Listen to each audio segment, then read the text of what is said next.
नमस्कार दोस्तों, स्वागत है आपका आपके अपने YouTube channel RBSC online classes में। हम जो बात कर रहे थे आपके लेसन नंबर 14 के बारे में, पादप एवं जंतुओं का आर्थिक महत्व, इसके बारे में बात कर रहे थे, जिसमें अपन पादपों के आर्थिक महत्व के बारे में पढ़ चुके थे। आज से हम जो पढ़ेंगे इसका तीसरा पार्ट, यानी जंतुओं का आर्थिक महत्व। जैसे हम पादपों का आर्थिक महत्व पढ़ा था, वैसे ही जंतुओं का आर्थिक महत्व भी पढ़ेंगे, क्योंकि आप देखते हैं कि जो बहुत पुराने समय में, प्राचीन काल से क्या है, जंतुओं को पालकर क्या है, उनसे बहुत सारी सामग्री प्राप्त की जाती है, उनसे काम कराया जाता है, काम में लेने के लिए, ठीक है, उनसे भोज्य पदार्थ है, ठीक है, ये प्राप्त किए जाते हैं। तो देखो, जंतु प्राचीन काल से इनका उपयोग हो रहा है। तो देखो, आर्थिक दृष्टि से कौन कौन से महत्व जीव हैं और उनका पालन किस तरह से होता है, अपन उनके बारे में पढ़ेंगे। जैसे आपको पता ही है, मधुमक्खी पालन, पशुपालन, ठीक है, कीट पालन, रेशम कीट पालन, लाख पालन, ठीक है, मोती संवर्धन। तो ये बहुत प्रकार के ऐसे जीव हैं जिनको पालकर उनसे उपयोगी सामग्री प्राप्त की जाती है। तो देखते हैं क्या होता है जंतुओं का आर्थिक महत्व। देखो, प्राचीन काल से ही मनुष्य जंतुओं को पालकर उनसे उपयोगी सामग्री प्राप्त कर रहा है।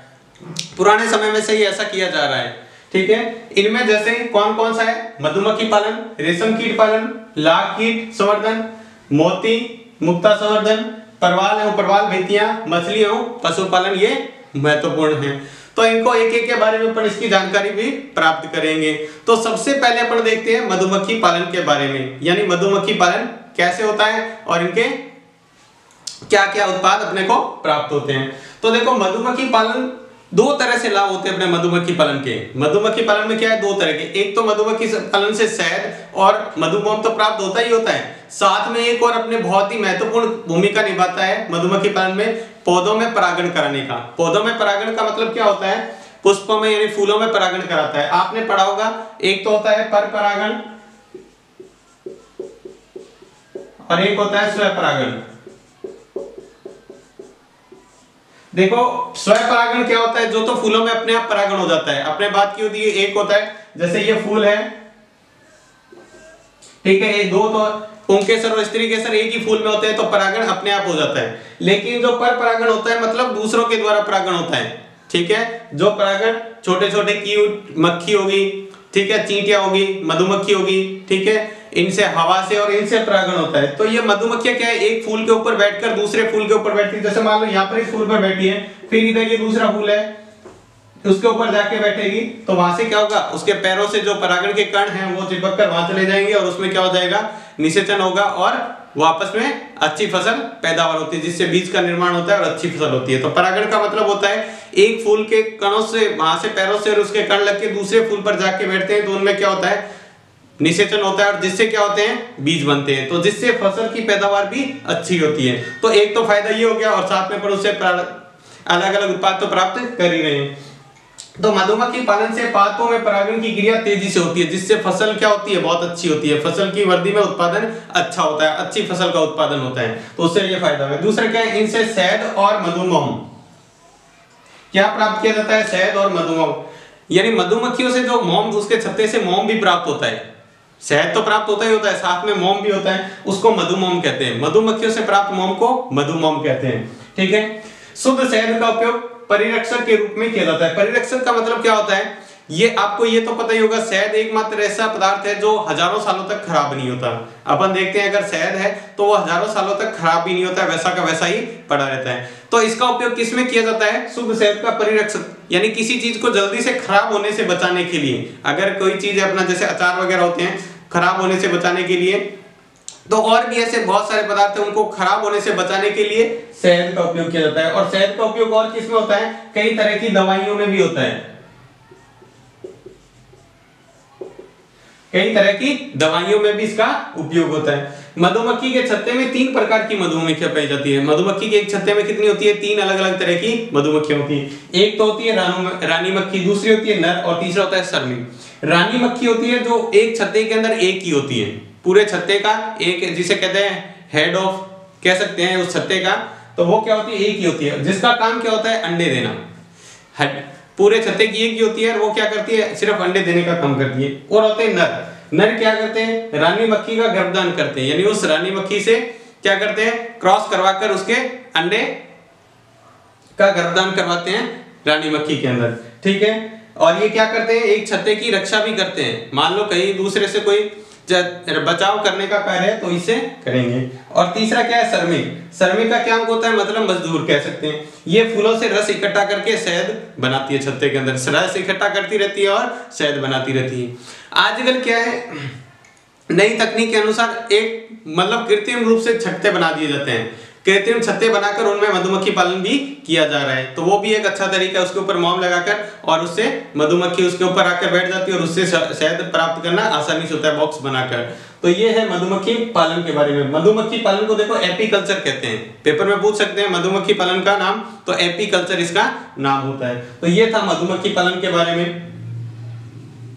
आप इसका स्क्रीनशॉट या ले सकते हैं या लिख सकते हैं।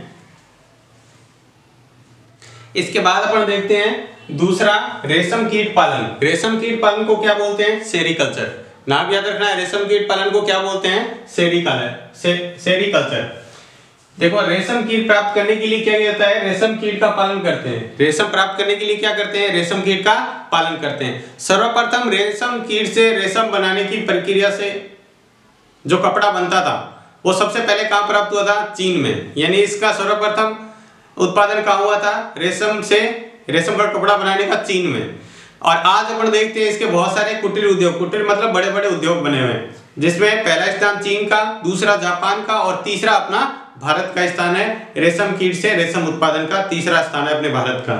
ठीक है, तो ये शुरू कहां से हुई थी प्रक्रिया, चीन से।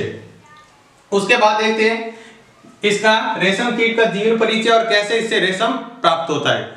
तो देखो रेशम से कैसे रेशम प्राप्त होगा, रेशम कीट का जीवन का परिचय एक बहुत ही इंटरेस्टिंग सी घटना होती है। आप इसको देखेंगे तो आपको पता लगेगा। देखते हैं इसका क्या होता है।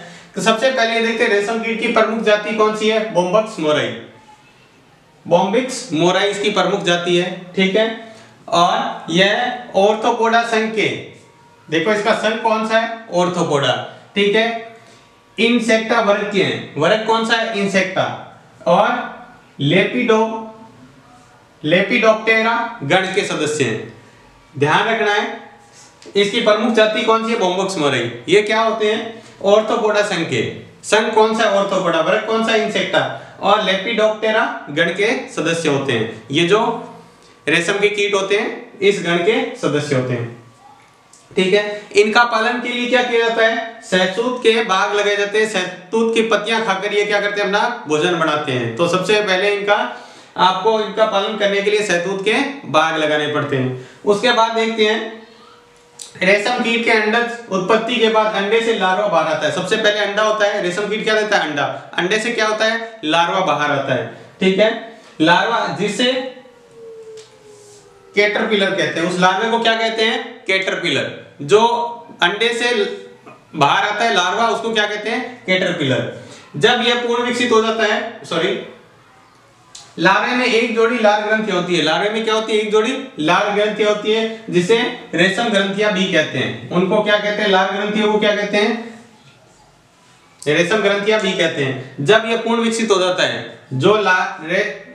ये कैटरपिलर है जो पूर्ण विकसित हो जाता है, तो यह रेशम का स्राव करता है। यह पूर्ण विकसित होने के बाद आपको बता दें लगभग ये 7.5 सेंटीमीटर का लंबा हो जाता है। जब ये पूर्ण विकसित होता है तो इसकी लंबाई कितनी हो जाती है, लगभग 7.5 सेंटीमीटर। ठीक है, और ये क्या करता है, रेशम श्रवण द्रव के रूप में करता है। ये एक जाल जैसा अपने बाहर क्या बना लेता है, जाल बनाता रहता है धागे जैसा। ये करता तो अपनी लार बाहर निकालता है। ठीक है, लेकिन उससे क्या होता है, जैसे हवा में लार आती है तो वो सूख जाती है। ठीक है, और ठोस हो जाती है। देखो हवा के संपर्क में आने से कठोर हो जाता है। वो क्या हो जाता है, जो धागे नुमा होता है। जैसे मकड़ी जैसे जाल बनाती है ना, मकड़ी जैसे जाल बनाती है, आपने देखा होगा, वैसे ही वो अपने चारों तरफ अपने खुद के चारों तरफ बना लेता है। ठीक है, और जैसे मकड़ी की वो लार होती है तो उसमें क्या होती है, लार होती है, वो बनाता रहता है और वो क्या हो जाती है, कठोर हो जाती है। कुछ समय बाद लार्वा भोजन करना बंद कर देता है। फिर वो भोजन करना बंद कर देता है और उस अंदर जाली के अंदर ही बंद रह जाता है। वो सारा बाहर जाल बनाया था उसके अंदर बंद रह जाता है और कोकून बनता है। फिर उससे क्या बनता है, कोकून बनता है। जो उससे लार्वा बना था उससे कोकून बनता है। कोकून में बंद निष्क्रिय लार्वा प्यूमा कहलाता है। कोकून के अंदर जो निष्क्रिय, अब वो भोजन करना बंद है, उस सारा उस जाल के अंदर बंद है, कोकून के अंदर बंद है। ठीक है, वो क्या कहलाता है, उसके बाद प्यूमा कहलाता है। एक अवस्था आती है प्यूमा। प्यूमा कहलाता है। यह कोकून लगभग, अब वो पूरा जाल बनाता है वो कितना होता है 1000 से 1200 मीटर तक लंबा होता है, रेशम का धागा बना होता है, इस इतने लंबे धागे से वो उसको बनाता है, ठीक है। और उससे अपन वो क्या कर सकते हैं, वो रेशम प्राप्त कर सकते हैं, उस कोकून से क्या प्राप्त कर सकते हैं, रेशम। रेशम प्रोटीन का बना होता है। ये रेशम बना किसका होता है, आपसे पूछे रेशम किसका बना होता है, तो प्रोटीन का बना होता है। रेशम का बाहरी भाग अलग प्रोटीन होता है, अंदर अलग होता है। तो देखो जो भीतरी भाग यानी अंदर का भाग होता है वो फाइब्रिन प्रोटीन से बना होता है, जो बाहरी भाग होता है वो सेरिसिन प्रोटीन से बना होता है। तो आपसे पूछे रेशम किसका बना होता है, तो प्रोटीन का बना होता है। और रेशम का बाहरी भाग किसके होता है, फाइब्रिन से, और अंदर वाला सेरिसिन से बना होता है, ठीक है। और फिर उससे अपन क्या करते रहते हैं, रेशम प्राप्त कर लेते हैं। तो इसमें 2-3 तरह की आपको चीजें याद रखनी है। देखो सबसे पहले क्या बनता है, अंडे। अंडे से क्या बनता है, लार्वा बनता है, ठीक है। लार्वे से जो लार्वा बाहर आता है उसको क्या कहते हैं, कैटरपिलर। कैटरपिलर के बाद उसके अंदर कैटरपिलर में क्या होती है, 2 लाल ग्रंथियां जिससे रेशम ग्रंथियां कहते हैं। उसके बाद वो रेशम का स्रावण करता है धागे का, और खुद क्या हो जाता है, उसके अंदर बंद हो जाता है कोकून के अंदर। जो निष्क्रिय संरचना होती है उसको क्या कहते हैं, प्यूमा कहते हैं, ठीक है। प्यूमा के चारों तरफ जो आवरण होता है उसी पर ही क्या होता है, अपने जो रेशम होता है वो प्राप्त किया जाता है, ठीक है। तो ये था रेशम कीट पालन किस तरह से होता है, रेशम कीट का परिचय क्या है और उससे कैसे रेशम प्राप्त किया जाता है। तो ये आप इसको अच्छी तरह पढ़ लें। आप इसका स्क्रीनशॉट ले लें ताकि आप लिख सकें, या लिख लें ताकि आपको याद रहे।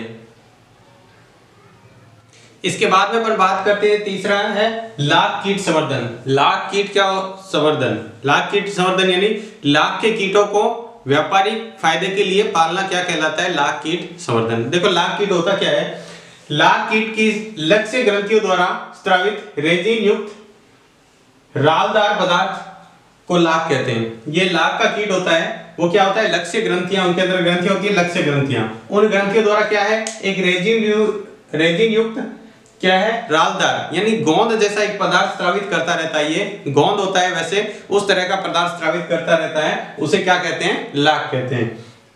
व्यापारिक उत्पादन हेतु लाख के कीटों का पालन लाख संवर्धन कहलाता है। लाख संवर्धन क्या होता है, व्यापारिक दृष्टि के लिए या व्यापार के लिए लाख कीटों को पालना क्या कहलाता है, लाख संवर्धन कहलाता है, ठीक है।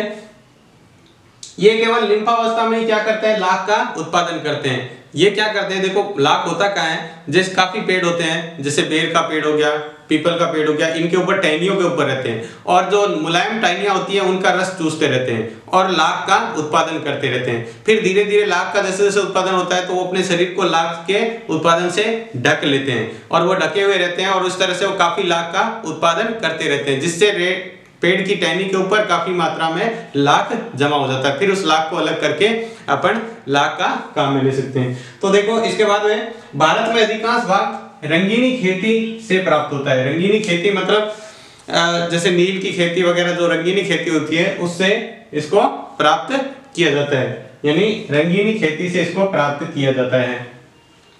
उसके बाद है लाख उत्पादन की 2 विधियां हैं। लाख उत्पादन की कितनी विधियां हैं, 2 विधियां। एक तो है पुरानी देसी विधि भी कहते हैं, जिसको पुरानी विधि है बहुत, जिसको देसी विधि। इसमें क्या होता है, लाख के पौधे को ही काट लिया जाता है। अब पौधे को ही काट लेंगे, फिर उसको क्या किया जाता है, लाख को अलग किया जाता है, जिससे पौधे का जीव भी अलग हो गया और लाख कीट भी क्या हो गया, तो पौधे को भी, फसल को भी नुकसान हो रही है, और उससे क्या हो जाती है, आगे जो आने वाली फसल है, अब आपको पेड़ लगाने में कितना टाइम लगेगा सोचो, तो उससे क्या हो जाता है, आगे आने वाली फसल को क्या होता है, काफी भारी मात्रा में नुकसान होता है।